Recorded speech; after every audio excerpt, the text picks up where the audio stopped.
দল হিসেবে আওয়ামী লীগের বিচার শুরুর প্রক্রিয়া চলমান বলে জানিয়েছেন আন্তর্জাতিক অপরাধ ট্রাইব্যুনালের চিফ প্রসিকিউটর আমিনুল ইসলাম। দুপুরে নিজ কার্যালয়ে সংবাদ সম্মেলনে তিনি বলেন, স্বাধীনতা যুদ্ধের পর থেকে আওয়ামী লীগের সকল অপকর্ম খতিয়ে দেখছে তদন্ত সংস্থা। প্রতিবেদন হাতে পেলেই পরবর্তী ব্যবস্থা নেওয়া হবে। এ সময় আওয়ামী লীগ আমলে নানা অপকর্মের খতিয়ান তুলে ধরেন চিফ প্রসিকিউটর। বিস্তারিত জানাচ্ছেন মাইনুল মারুফ। 2009 থেকে 2024 আওয়ামী লীগের টানা প্রায় 15 বছরের শাসনকাল। এই সময়ে গুম, খুন, বিচার বহির্ভূত হত্যা, নির্যাতন ও দুর্নীতি সহ নানা অভিযোগ ওঠে সরকার ও দলটির বিরুদ্ধে।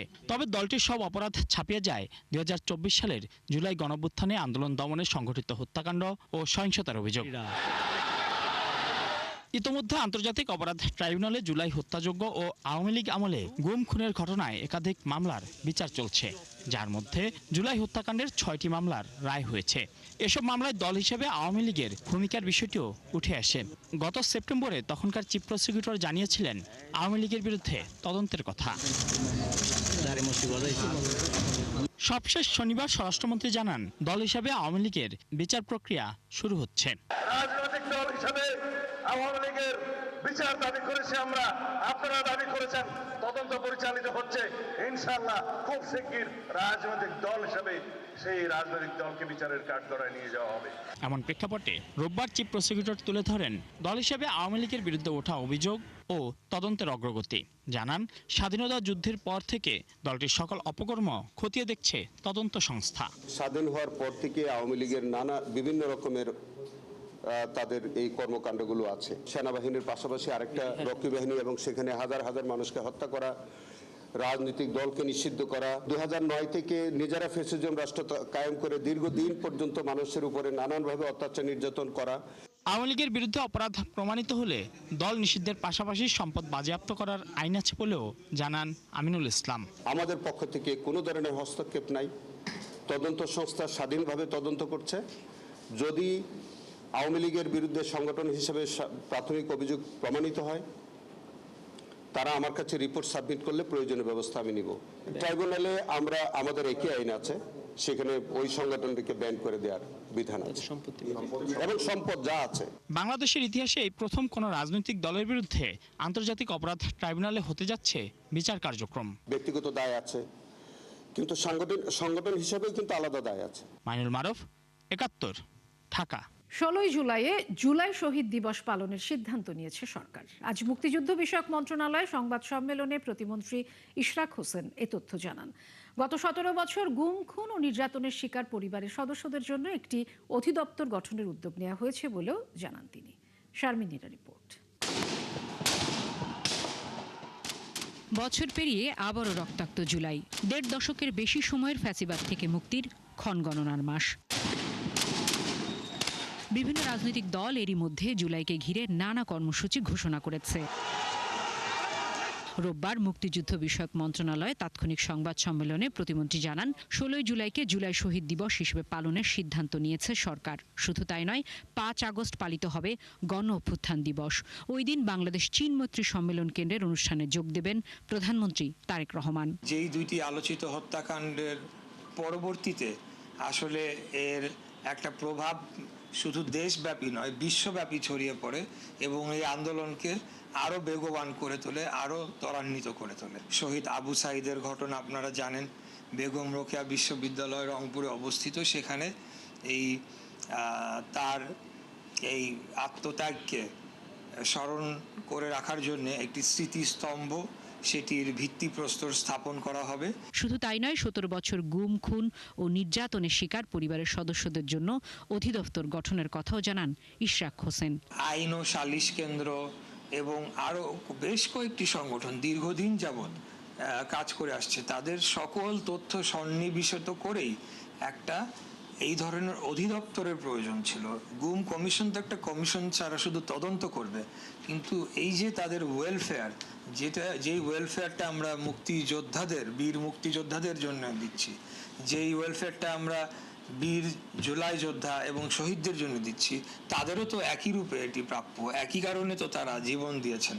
তো সেই কারণে আমরা মনে করি যে এই অধিদপ্তরের প্রয়োজন রয়েছে। তিনি আরও জানান, জুলাই মাসব্যাপী কর্মসূচির অংশ হিসেবে 15ই জুলাই ঢাকা বিশ্ববিদ্যালয় ও 18ই জুলাই বেসরকারি বিশ্ববিদ্যালয় কর্মসূচি রয়েছে। আর কোথাও শারমিন নীরা, 71, ঢাকা। বৈশ্বিক বহুমাত্রিক নিরাপত্তা চ্যালেঞ্জ, তথ্য ও সাইবার যুদ্ধ মোকাবেলায় প্রেসিডেন্ট গার্ড রেজিমেন্টকে আধুনিক ও যুগোপযোগী প্রশিক্ষণের মাধ্যমে নিজেদের প্রস্তুত রাখার আহ্বান জানিয়েছেন প্রধানমন্ত্রী তারেক রহমান। ঢাকা সেনানিবাসে পিজিআরের 51তম প্রতিষ্ঠাবার্ষিকীর অনুষ্ঠানে যোগ দিয়ে তিনি বলেন, দেশের সার্বভৌমত্ব রক্ষায় দেশপ্রেম, নিয়মানুবর্তিতা, পেশাদারিত্বের কোনো বিকল্প নেই। কঠোরভাবে মেনে চলতে হবে চেইন অব কমান্ড।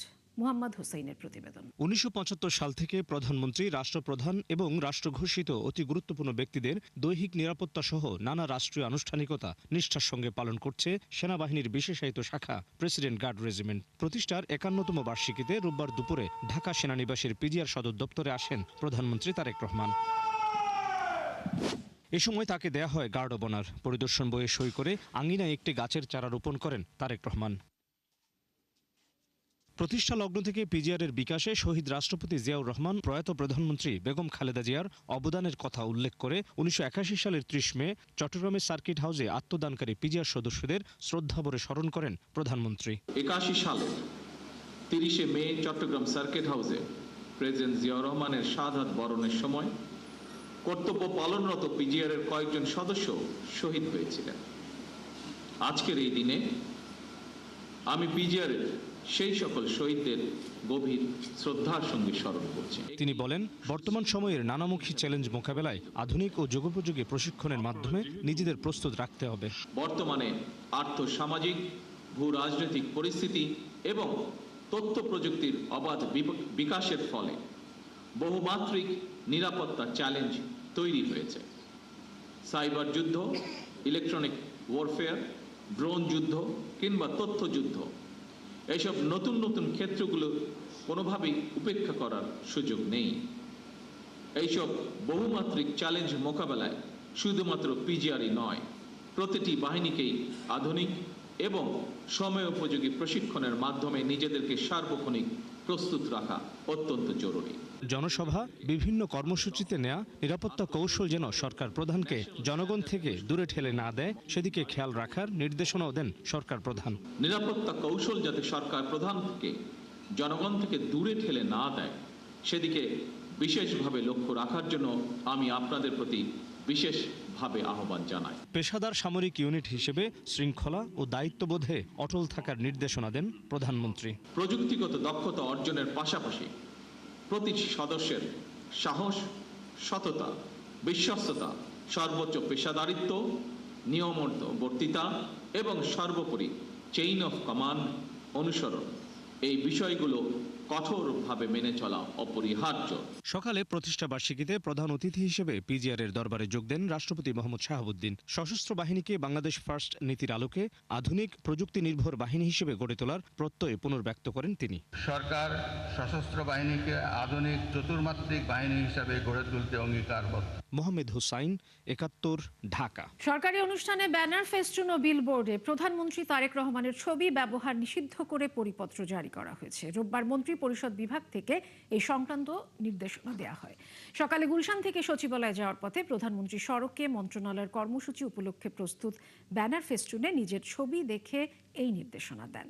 মন্ত্রী পরিষদ বিভাগ জানিয়েছে, নির্দেশনাটি অত্যন্ত গুরুত্বপূর্ণ, তাই এটি অনতি বিলম্বে কার্যকর হবে এবং সংশ্লিষ্ট সব সরকারি দপ্তর ও সংস্থাকে তা অনুসরণ করতে হবে। এতে বলা হয়েছে, সরকারি অনুষ্ঠানের জন্য প্রস্তুত করা কোনো ব্যানার, ফেস্টুন বা বিলবোর্ডে প্রধানমন্ত্রীর ছবি 3D বা অন্য যে কোনো আঙ্গিকে ব্যবহার করা যাবে না। পরিপত্রে উল্লেখ করা হয়েছে, সরকারি অনুষ্ঠানের প্রচার সামগ্রী এমনভাবে প্রস্তুত করতে হবে যেন অনুষ্ঠানের বিষয়বস্তু, প্রয়োজনীয় তথ্য এবং সংশ্লিষ্ট বার্তা স্পষ্টভাবে ফুটে ওঠে। নকশা তৈরির সময় প্রচারের মূল উদ্দেশ্য ও বিষয়কে সর্বোচ্চ গুরুত্ব দিতে হবে যেন সাধারণ মানুষের কাছে অনুষ্ঠান সম্পর্কে পরিষ্কার ধারণা পৌঁছে যায়। এদিকে কার্বন নিঃসরণ কমিয়ে আনার কর্মপরিকল্পনা ঠিক করতে সংশ্লিষ্টদের নিয়ে বৈঠক করেছেন প্রধানমন্ত্রী তারেক রহমান। একই সঙ্গে দেশের কার্বন ক্রেডিট বাড়ানোর সম্ভাবনা নিয়ে কাজ করার তাগিদ দিয়েছেন তিনি। এক্ষেত্রে কার্বন ক্রেডিট অর্জনের লক্ষ্যে সংশ্লিষ্ট মন্ত্রণালয় এবং সংস্থাগুলোর মধ্যে সমন্বয় জোরদারে কমিটি গঠনের নির্দেশ দেন প্রধানমন্ত্রী।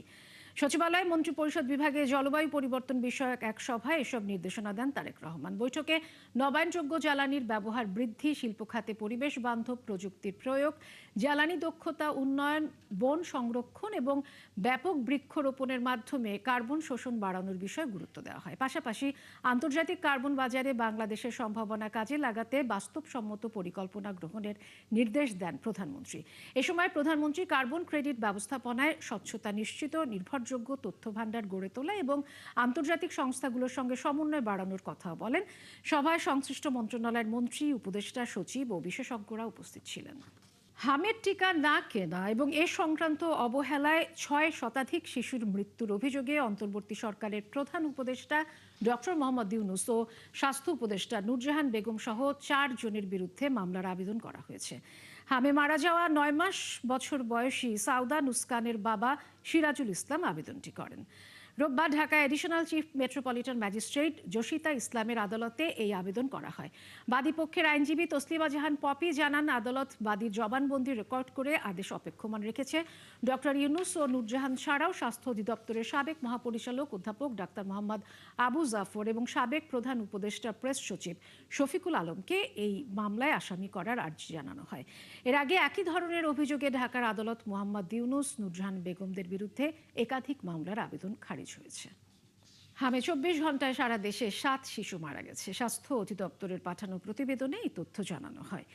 একই সময়ে হাম উপসর্গে নতুন করে আক্রান্ত হয়েছে 1031 শিশু। হাম উপসর্গে মোট আক্রান্তের সংখ্যা দাঁড়ালো 88,844 জনে। গত 24 ঘন্টায় নিশ্চিত হাম রোগী শনাক্ত হয়েছে 106 জন। এখন পর্যন্ত মোট নিশ্চিত হাম রোগীর সংখ্যা বেড়ে দাঁড়িয়েছে 12,632 জন। প্রখ্যাত গবেষক ও শিক্ষাবিদ অধ্যাপক আবুল কাশেম ফজলুল হক মারা গেছেন। ইন্না লিল্লাহি ওয়া ইন্না ইলাইহি রাজিউন। বুদ্ধিবৃত্তিক ও মননশীল জগতের অন্যতম গুরুত্বপূর্ণ ব্যক্তিত্ব তিনি। দুপুরে শেষ নিঃশ্বাস ত্যাগ করেন অধ্যাপক আবুল কাশেম ফজলুল হক। ঢাকা বিশ্ববিদ্যালয়ের বাংলা বিভাগে তিনি 4 দশকেরও বেশি সময় ধরে শিক্ষকতা করেছেন।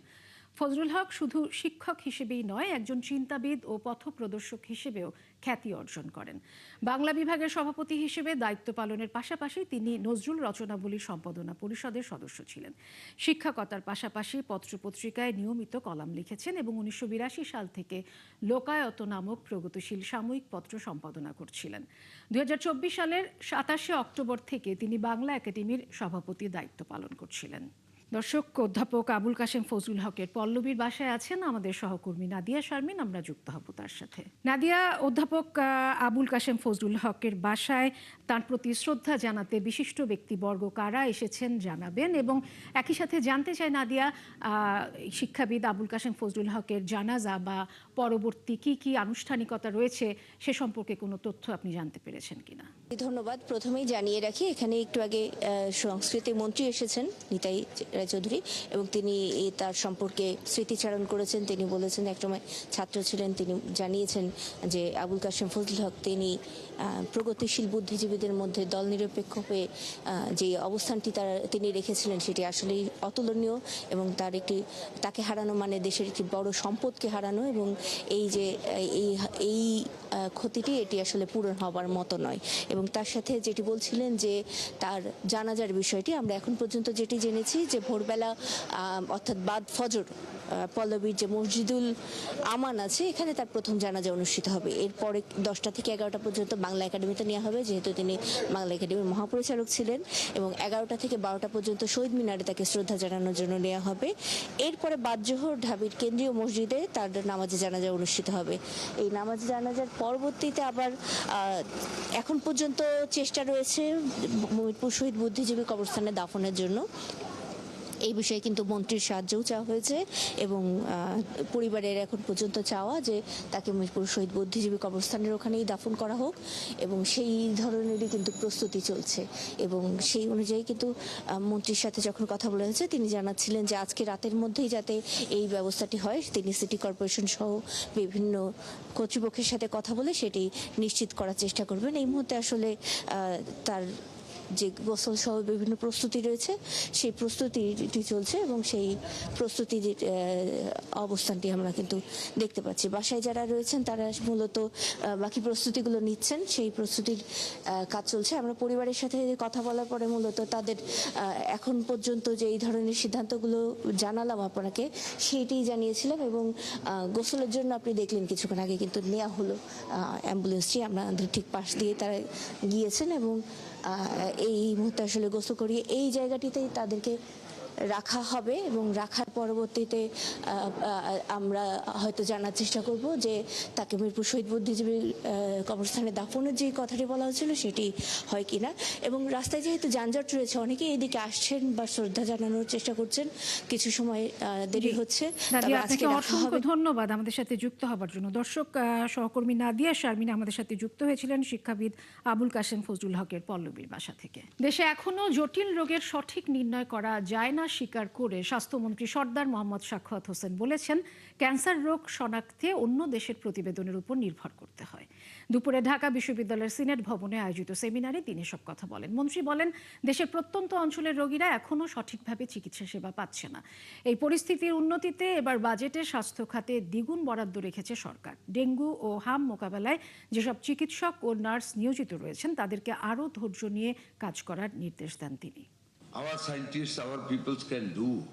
আমাদের অনেক মেধাবী চিকিৎসক আছেন, কিন্তু আমরা আধুনিক প্রযুক্তির অভাবে জটিল রোগ শনাক্তে অনেক পিছিয়ে থাকছি। যেমন এখনো ক্যান্সার চিকিৎসার রোগ শনাক্তে অন্য দেশের প্রতিবেদনে সিদ্ধান্ত নিতে হয়। আপনাদের মধ্যে কেউ রোগ শনাক্ত উন্নয়নে ভালো প্রস্তাবনা নিয়ে এলে আমার সহযোগিতার দরজা খোলা থাকবে। বরিশাল সদরে মব সৃষ্টি করে ব্যবসায়ীকে মারধরের পর চেক ও স্ট্যাম্পে স্বাক্ষর নেয়ার মামলায় 2 জনকে গ্রেপ্তার করেছে পুলিশ। দুপুরে নগরীর টপ 10 এলাকা থেকে মুস্তাফিজুর রহমান লিটু এবং আবুল কালাম আজাদকে গ্রেপ্তার করা হয়। বিকেলে পুলিশ কমিশনার আশিক সাইদ তার কার্যালয়ে সংবাদ সম্মেলনে এ তথ্য নিশ্চিত করেন। এর আগে গত 27 জুন অগ্রণী হাউজিং ও বাকলা ডেভেলপার্স প্রাইভেট লিমিটেডের ব্যবস্থাপনা পরিচালক আব্দুল আজিজ হাওলাদারকে মারধর করে চেক এবং স্ট্যাম্পে জোর করে স্বাক্ষর নেয় আসামিরা। সম্প্রতি এই ঘটনার সিসিটিভির ফুটেজ সামাজিক যোগাযোগ মাধ্যমে ছড়িয়ে পড়ে এবং ভুক্তভোগী আব্দুল আজিজ গত 2 জুলাই থানায় মামলা করেন। এরপরই তথ্য প্রযুক্তি ব্যবহার করে অভিযুক্তদের গ্রেপ্তার করে পুলিশ। এদিকে যুব দলের পক্ষ থেকে সংবাদ সম্মেলন করে জানানো হয়েছে, আসামি মুস্তাফিজুর রহমান লিটুর সাথে যুব দলের কোনো সম্পৃক্ততা নেই। আমরা মোবাইল লোকেশন ট্র্যাক করে আমরা আনুমানিক 2 ঘন্টার সময় বরিশাল মহানগরীর টপকান এলাকা থেকে এই জাতীয় আসামি মুস্তাফিজুর রহমান লিটু এবং আবুল কালাম আজাদকে আটক করে কুষ্টিয়ার কুমারখালীতে ব্যবসায়ী আরিফুল ইসলামের উপর সশস্ত্র হামলা ও তার বাড়িতে গুলিবর্ষণের ঘটনায় এলাকায় ব্যাপক চাঞ্চল্যের সৃষ্টি হয়েছে। তবে ঘটনার 24 ঘন্টা পার হলেও মামলা নথিভুক্ত না হওয়ায় ক্ষোভ জানিয়েছেন পরিবারের সদস্যরা। অভিযুক্ত সন্ত্রাসী সুজন ও রিশান প্রকাশ্যে ঘোরাফেরা করলেও তাদের ধরতে এখনো কোনো ব্যবস্থা নেননি কুমারখালী থানার ওসি জামাল উদ্দিন। এ নিয়ে ক্ষুব্ধ এলাকাবাসীও শুক্রবার রাতে যদুবাইরা থেকে বাড়ি ফেরার পথে লালন বাজারে ব্যবসায়ী আরিফুল ইসলামের উপর সশস্ত্র হামলা করে সুজন ও রিশানের নেতৃত্বে ভাড়াটে সন্ত্রাসীরা। তাকে বাঁচাতে এগিয়ে এলে হামলাকারীরা ফাঁকা গুলি ছুড়ে পালিয়ে যায়। এই সময় আরিফুলের গ্রামের বাড়িতে গিয়ে কয়েক রাউন্ড গুলি করে সন্ত্রাসীরা। এদিকে সন্ত্রাসীদের তাণ্ডবের ভিডিও সামাজিক যোগাযোগ মাধ্যমে ছড়িয়ে পড়লেও তাদের শনাক্ত বা আটক করতে পারেনি পুলিশ। ভুক্তভোগীর পরিবার জানায়, শনিবার দুপুরে কুমারখালী থানায় লিখিত অভিযোগ করেছেন তারা, কিন্তু তাৎক্ষণিকভাবে মামলা নেয়নি পুলিশ। তারা জানান, অভিযোগে উল্লেখিত আসামিদের নাম বাদ দিয়ে অজ্ঞাতনামা আসামির বিরুদ্ধে মামলা করার অনুরোধ করেছেন ওসি। তবে কুষ্টিয়ার পুলিশ সুপার সিসি ক্যামেরার ফুটেজ দেখে জড়িতদের প্রত্যেককে গ্রেফতারের আশ্বাস দিয়েছেন। নাম বাদ দেব, প্রশাসনের নাম বাদ দেবো কেন? আমাদের তো কেউ আত্মীয় স্বজন না যে আসামি। মামলা দিবেন, মামলা নেব, চার্জশিট তদন্ত করে চার্জশিট দেব। যদি অভিযুক্ত হয় চার্জশিট যাবে, অভিযুক্ত না হলে বাদ যাবে। আমার বাদ দেওয়ার দরকার কি? সীমান্তে চলমান পুশিন মোকাবেলায় শেরপুরের 42 কিলোমিটার স্থল ও নদী সীমান্তে টহল বাড়িয়েছে বিজিবি। গুরুত্বপূর্ণ পয়েন্টগুলোতে চলছে অতিরিক্ত টহল। তবে এলাকার লোকজনের অভিযোগ, মানব পাচারকারীদের যোগসাজশে পুশিনের চেষ্টা অব্যাহত রয়েছে। তরিকুল ইসলামের পাঠানো তথ্য ছবিতে প্রতিবেদন। মেঘালয় সীমান্ত ঘেঁষা জেলা শেরপুর। শ্রীবর্দী, ঝিনাইগাতি ও নালিতাবাড়ী উপজেলার 42 কিলোমিটারে জল ও স্থল সীমান্ত রয়েছে। সারা দেশের বিভিন্ন সীমান্তে পুশিনের ঘটনায় বিভিন্ন জেলার মতো শেরপুরেও চলছে বিজিবির বিশেষ টহল। জেলার 8টি বিওপির গুরুত্বপূর্ণ পয়েন্টগুলোতে অতিরিক্ত সদস্য মোতায়েনের পাশাপাশি 24 ঘন্টা পরিচালিত হচ্ছে বিশেষ টহল কার্যক্রম। মাইকিং, উঠান বৈঠক এবং সচেতনতামূলক সভা সমাবেশের মাধ্যমে সীমান্তবর্তী জনগণকে সতর্ক করা হচ্ছে। সাধারণ জনগণ আমরাও খুব সতর্ক আছি।